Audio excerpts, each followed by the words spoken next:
C'est la reprise après un bel été et l'immobilier doit repartir. Vous devez remettre en marche votre activité et je vais donc vous donner 5 conseils pour réussir votre rentrée immobilière.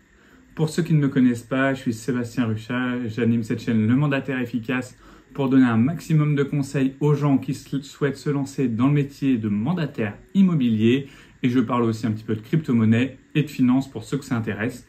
D'ailleurs, la vidéo suivante qui va sortir, je pense, d'ici une quinzaine de jours, sera sur mon challenge sur Trade Republic. Et si vous n'avez pas vu les vidéos précédentes, allez voir, mais vous allez voir, il y a une bonne surprise, je pense, qui arrivera. Enfin, je l'espère, donc n'hésitez pas à vous abonner. Pour en revenir tout de suite à notre sujet principal, comment réussir sa rentrée immobilière. J'ai donc décidé de vous donner 5 conseils importants. Ils ne sont pas forcément tous dans l'ordre, mais restez bien jusqu'à la fin parce que le dernier peut être un petit atout vraiment concurrentiel vis-à-vis des autres. Moi, je le mets en place à chaque fois et ça fonctionne très bien. Et ça me permet aussi de vraiment préparer même déjà l'année suivante. Donc, le premier qui vous semble peut-être assez logique, mais qu'il faut absolument faire, c'est de faire une newsletter de rentrée. Alors que vous la fassiez le 1er septembre ou le 3, 4, 5, c'est pas bien important. Moi, j'essaie généralement de jamais la faire le jour de la rentrée scolaire, puisque généralement les gens ont quand même pas mal de choses à faire, donc je la décale de quelques jours. Mais l'important, c'est de montrer que vous êtes là, de montrer que vous êtes toujours en activité, de montrer vos nouveaux biens que vous avez peut-être récupérés pendant l'été et quand les gens n'ont pas trop regardé tout ce qui se passait au niveau immobilier. C'est vraiment d'insister sur tous ces points-là qui est super important pour vous. Donc n'hésitez pas à faire une newsletter avec du bon contenu, donc avec vos biens, mais à donner de l'information qualitative. Donc donner de l'information sur votre ville, donner peut-être un petit récap de ce qui s'est passé cet été sur votre commune, parler aussi un petit peu de l'immobilier en général, de qu'est-ce qui se passe au niveau des chiffres et de comment ça se passe. Donc on voit qu'on a un petit regain, vous pouvez parler des taux, si vous avez eu les derniers taux du mois d'août, n'hésitez pas à en parler. Mais voilà, faites cette newsletter sur votre base client et si vous n'en avez pas fait, allez voir dans la playlist des vidéos, je vous en parle dans une vidéo qui parle vraiment que des newsletters. D'ailleurs, n'hésitez pas vous à me dire en commentaire si vous faites ou pas des newsletters. Ça m'intéresse vraiment et on pourra peut-être discuter. Et mettez-moi toujours les sujets que vous voulez qu'on aborde dans les vidéos. Ensuite, quelque chose d'important à faire sur cette période, qui généralement est un peu oublié, c'est prendre le temps de faire un point sur ses objectifs. J'en ai parlé en début d'année, vous devez vous fixer des objectifs pour votre année. Et là, on est quand même rendu aux 3/4 de l'année. Donc, il faut faire le point de qu'est-ce qui va arriver, où est-ce que vous en êtes. Est-ce que vous êtes en retard sur votre nombre de vendeurs, en retard sur votre chiffre d'affaires, en avance peut-être? Est-ce que vous avez respecté votre planning de prospection? Est-ce que tout a été fait comme vous l'avez décidé? C'est super important et je pense, si vous êtes honnête, que vous n'avez peut-être pas déjà pris le temps de tout noter, que vous n'avez peut-être même jamais regardé votre tableau d'objectifs. Donc, c'est vraiment le moment. Lancez-vous, allez voir votre tableau. C'est très important, c'est facile à faire. Et vraiment, se fixer des objectifs, c'est super simple. Si vous n'en avez pas fait, dites-vous qu'il vous reste 4 mois avant la fin de l'année. Fixez-vous des objectifs en nombre de ventes, en nombre de mandats exclusifs, en nombre de mandats simples. Et vous allez voir déjà si vous arrivez à vous y tenir. Puis peut-être de voir un petit peu les actions qu'il faut mettre en place au niveau de la prospection. Si vous n'êtes pas à l'aise avec tout ça, vous avez des liens dans la description et j'ai même une formation sur la prospection qui vous permet de vous améliorer grandement là-dessus. Ensuite, une chose toute bête, pensez à relancer tous vos vendeurs. Quand je dis les relancer, c'est pas envoyer un petit SMS ou les appeler rapidement.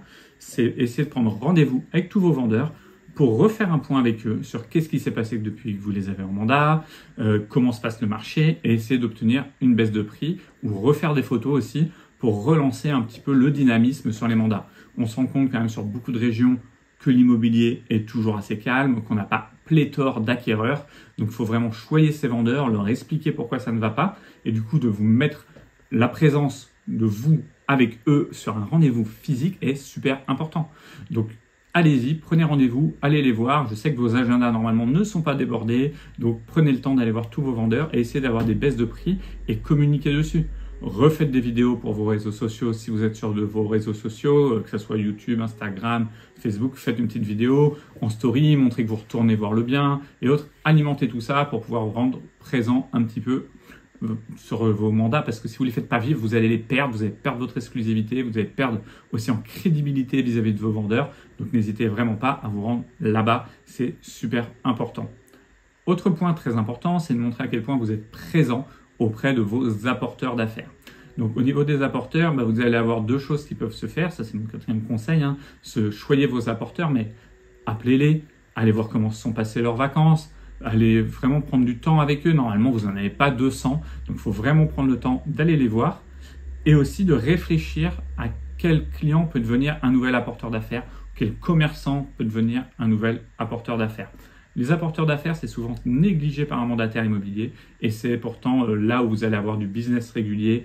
C'est en plus un boulot sympa, c'est rencontrer du monde, prendre le temps de les inviter à un café, au restaurant ou autre. Et ça, c'est super cool à organiser. Donc, prenez vraiment ce temps avec les apporteurs. Vous voyez, pour l'instant, on a vu des choses simples. Les 4 premiers conseils, c'est une newsletter, une relance de sa base vendeur, une relance de ses apporteurs, faire un point sur soi-même avec ses objectifs.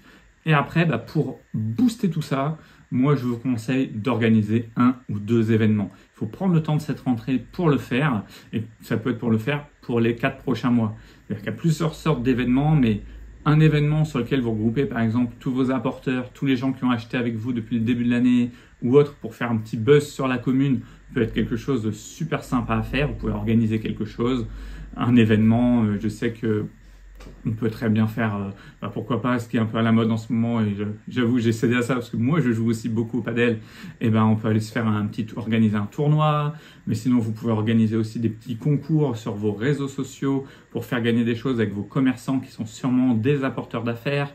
Faites vivre la vie autour de chez vous par des événements physiques et relayés sur vos réseaux. Ça permet de doubler l'attention, et ça, c'est vraiment super important. Mais vraiment, j'insiste là-dessus. Faites des animations, ça peut être des animations autour de la rentrée scolaire, organisée avec l'école, il y a plein de choses. Creusez-vous la tête et dites-moi d'ailleurs en commentaire si vous avez des idées d'animation ou ce que vous avez déjà fait. Moi, j'ai déjà organisé une petite séance touristique dans la ville avec un guide privé que j'avais payé pour pouvoir emmener tous les gens qui avaient acheté avec moi et mes apporteurs d'affaires. Vous pouvez organiser aussi des choses comme il va y avoir le Black Friday, il va y avoir Halloween. Donc, organiser des événements autour de tout ça, ça peut être assez sympa. Négocier avec un de vos clients vendeurs. Est-ce qu'on peut, si la maison est vide, est-ce qu'on peut faire une porte ouverte Halloween à l'intérieur? Il y a plein de concepts à créer. Et d'ailleurs, créez-les, faites-en un buzz sur les réseaux, faites un buzz dans votre commune là-dessus et ça va faire parler de vous. Et c'est super important parce que en cette rentrée, c'est tout préparer qui est important pour pouvoir être efficace sur l'année qui vient.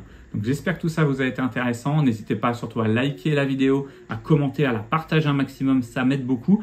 Abonnez-vous parce que je ne sais pas encore quand on va sortir, mais vous allez avoir une vidéo finance qui va sortir.